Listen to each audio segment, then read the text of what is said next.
আসসালামু আলাইকুম। এই ভিডিও সিরিজে আমরা কথা বলছি বৈজ্ঞানিক দিক থেকে চিন্তা করলে হিজামা আসলে কিভাবে কাজ করে বা কতটুকু এফিশিয়েন্ট সে ব্যাপার নিয়ে আজকে আমরা সিরিজের দ্বিতীয় ভিডিওতে কথা বলবো।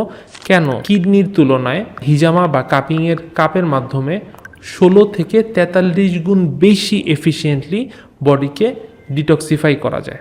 হিজামার যে কাপটা সেটার মাধ্যমে আমরা যখন সাকশান দিই, সেই সাকশানের যে প্রেশারটা ক্রিয়েট হয়, এই প্রেশারটা কিডনির থেকে 16 থেকে 43 গুণ বেশি পাওয়ারফুল বলে আমরা বিভিন্ন সায়েন্টিফিক সোর্সে পাই।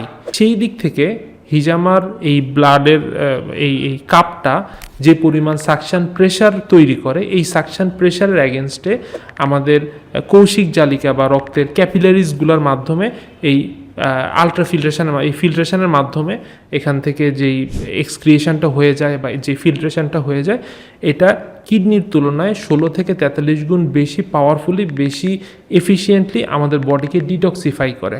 সো কিডনি যেভাবে করে আমাদের ডে টু ডে লাইফের বডির এক্সক্রিয়েশনের কাজটা করে থাকে, আমরা যদি মাঝে মাঝে হিজামা নিতে পারি তাহলে আমাদের এই বডিকে আরও অনেক বেশি পিউরিফাই করতে পারে বা ডিটক্সিফাই করতে পারে, যেটা নর্মালি কিডনি আমাদের করতে পারে না। সেই জিনিসগুলো বের করে দিতে পারে, যার মাধ্যমে আমরা আমাদের ডে টু ডে লাইফের যেই অ্যাক্টিভিটি, যে সুস্থতা, সেটাকে আরও এনশিওর করতে পারি।